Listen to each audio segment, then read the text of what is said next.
on Murrow News 8. Pullman and Moscow are making waves in the latest Rent Cafe survey, ranking among the top college towns in the nation. And the Neal Public Library is planning a multi-million-dollar expansion to meet growing demands. Detail on the proposal are coming up. From the Northwest Public Broadcasting Studios on the campus of Washington State University, this is Murrow News 8.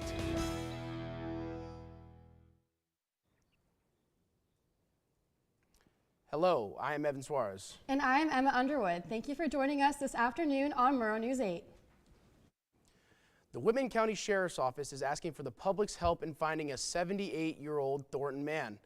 Last seen at a bank in Colfax yesterday morning and at Safeway in Moscow in the late afternoon, 78-year-old Robert Faltersack's vehicle was last seen heading northbound south of Coeur d'Alene last night.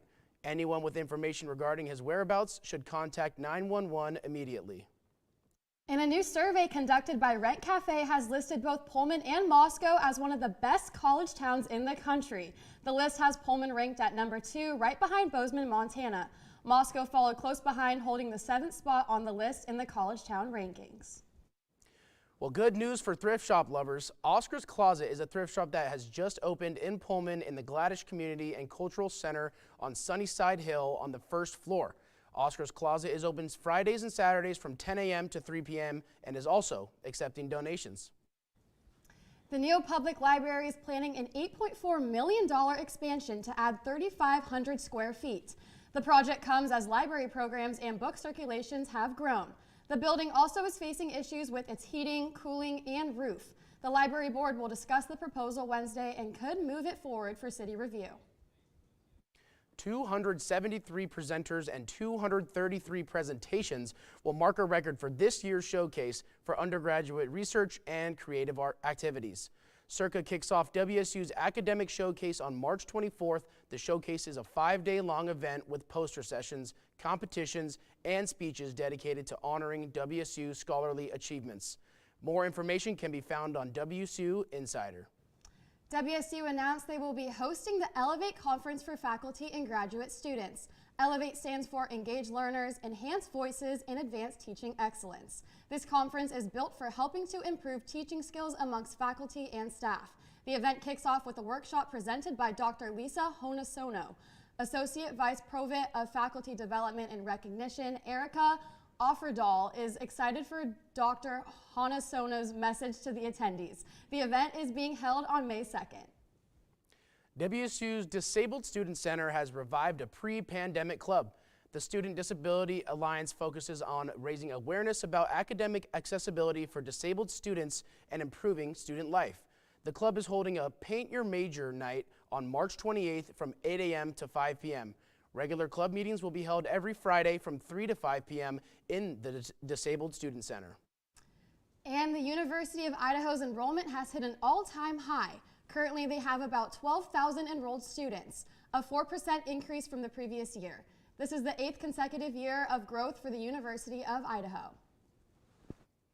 Well, coming up after the break, thousands of newly declassified files on JFK's 1963 assassination are now public. And we may be seeing a bit of sun this week. A deeper look into this week's weather is coming up. I think I finally found. Hey, how you doing? Hey, Mason. Hey, Mason. Got a new house. It's looking pretty cool so far. A place that I call home. I'm teaching Louise how to cook some lasagna. It only takes a spark to make a fire start.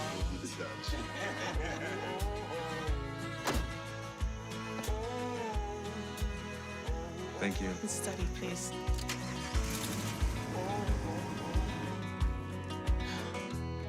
I think I finally found a place to make my own. A place that I call home. This place that I call home. Israel launched a surprise airstrike across the Gaza Strip early yesterday morning, killing hundreds of Palestinians, including women and children. breaking the ceasefire that was in place since January. This is threatening to fully revive the 17-month-old war. The Prime Minister of Israel said that he ordered the strikes because of a lack of progress in talks to extend the ceasefire.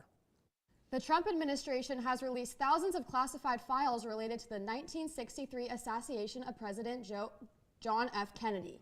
About 2,200 files totaling over 63,000 pages were made public by the National Archives. Researchers are now reviewing the documents for new insights. NASA astronauts Suni Williams and Butch Wilmore have safely returned to Earth after spending 9 months aboard the International Space Station. Their mission was extended due to technical issues with their original spacecraft. Yesterday, they returned home aboard a SpaceX capsule which splashed down off the coast of Florida. And commuters should avoid using the US 95 as it's still closed between Council and New Meadows due to a landslide at milepost 146.5. State Highway 55 is a designated detour while both lanes are closed. According to Idaho News 8, they both won't be reopened for several weeks. And speaking of weather events, do we have any groundbreaking developments, Will? Not really, Emma. It's going to be mostly cloudy throughout the rest of the day. 50 degrees, as you can see, to low of 34 tonight. It's a little warmer today, but it's going to get a little worse tomorrow. It's going to drop down to 37, low of 25. There could be snow likely tomorrow. There's going to be winds of 19 to 24 miles per hour, west-southwest. And looking at our longer view and a bigger view of our state here. We got Pullman again sitting around 50 to 34 today. Spokane sitting around 51 to 37 degrees today, and 58 and 40 in Tri-Cities. Looking at Yakima, 48, 33 degrees. Mostly cloudy for all of this side over here. And then you're going to see a chance of showers up in Seattle and Olympia. Around 53, 51 degrees in Olympia and Seattle. Gonna be rain likely. And looking at our forecast for the rest of the day, you can see on Monday, it's gonna be 48 to 34 degrees, chance of rain, rain and snow on this following Thursday right over here. Thursday is gonna be starting us off after our Wednesday, but Thursday, yeah, and Friday, yeah, but it's going to be 40s and 50s throughout, little rain and snow mix, and partly cloudy to end it. Well, March Madness will be in full swing soon. We'll hear how students are feeling about their March Madness picks coming up next. It feels like no matter where you look, the state of the world's getting worse. Oceans full of plastic, an endless amount of waste, an impossible task ahead of fixing our beloved planet. But change can't happen if you do nothing. So here's where you should start. Reduce. Why? Because Americans produce more than 200 million tons of waste every year, and you don't want to add to that. Reuse. Why? Because reusing and repurposing cuts back on unnecessary waste, and it gives things a chance at new life. Recycle. Why? Because recycling creates jobs. It helps our community and it helps our planet. And after doing all this, what will we be left with? We'll be left with a planet that will slowly start to heal. We'll be left with more money in our pockets. We'll be left with more opportunity for work. And most importantly, we're left with hope for the future. So reduce, reuse, recycle. Hi everybody, it's Emmett Brisgorny with your sports. WSU men's basketball star guard Isaiah Watts has entered the transfer portal after spending 2 years on the Palouse. The lone letter winner from last year's NCAA tournament team became the leader of this squad this season, which has been a revamped Cougars. Watts has been great outside and has a lockdown defender for the Cougs. He will not be participating in the team's postseason tournament competitions. With March Madness officially kicking off tomorrow, the first 4 games went down last night, and they did not disappoint. Alabama State pulled off a dramatic win over St. Francis in an absolute thriller, winning the game with this last-second layup here. Last night also saw a future Pac-12 member in San Diego State go up against blue blood North Carolina. Amidst the controversy surrounding North Carolina's inclusion in the tournament, the Tar Heels put their foot down, dominated San Diego State with a 95-68 victory. The first round of the tournament officially starts tomorrow, and it's highlighted by a battle of the Bulldogs in the first round of March Madness. The 8-seed Georgia Bulldogs will be taking on the 9-seed Gonzaga Bulldogs tomorrow at 1:30 p.m. in Wichita, Kansas on TBS. Gonzaga is entering the tournament with a 25-8 overall record after winning the WCC championship last week.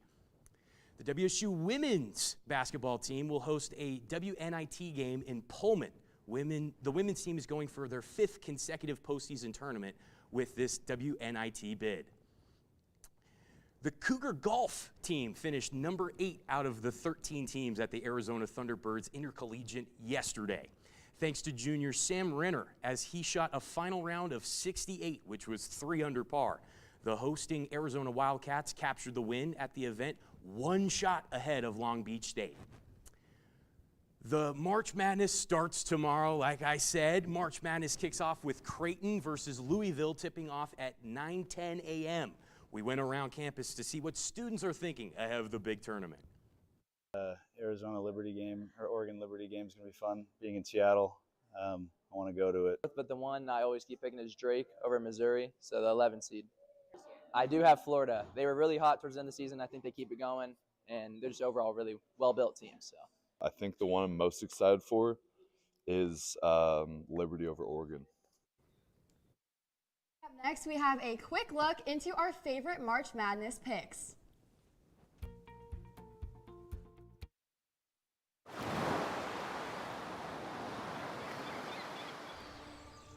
Hear that? That's the sound of your life. Perfectly imperfect.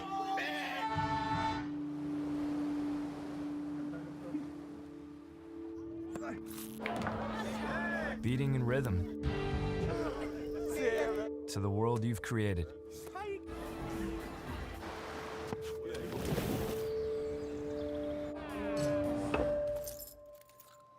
But every time you drive after drinking, the music gets drowned out. Your life sounds pretty great. Don't let a buzz ruin it. Buzzed driving is drunk driving. Don't drive buzzed. Some of our team members have their opinions on this tournament. And our producer for today's show, Seth Stern, is confident the 12-seed McNeese State is beating the number 5-seed Clemson in the first round, as they have a great offense and are entering the tournament with confidence. Well, I think that future Pac-12 member, Colorado State, they're going to take down their 5th seed Memphis. Let's go Rams. Yeah. All right, for my pick, I'm taking 13-seed High Point to upset Purdue. The Panthers have the 2nd longest win streak right now in college basketball, and they're coming off winning the Big South. They shoot 15th best in the country in 2-point field goal percentage, and that's Purdue's biggest weakness on the defense. The Panthers are going to win a huge, high-scoring matchup, and they're going to be Cinderella, and they're going to go dancing to the second round.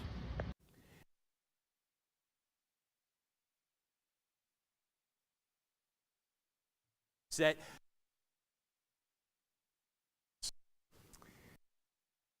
Hot take there, BG, and I like what you did there with the words. You know, Kendrick might not like that, but you know, I don't mind that. You said you watched Drake play earlier, and I don't think they are fast. That's what I'm saying. saying. They are lightning fast, and the Tigers are the slowest scoring offense in the NCAA. I don't think the snail can outbeat the hare this race. What about Emma? Emma, what was your pick coming into this? Missouri. Missouri. Okay, so the guys. That's what boyfriend says. But thank you so much for watching Murrow News 8, and everyone have a great night.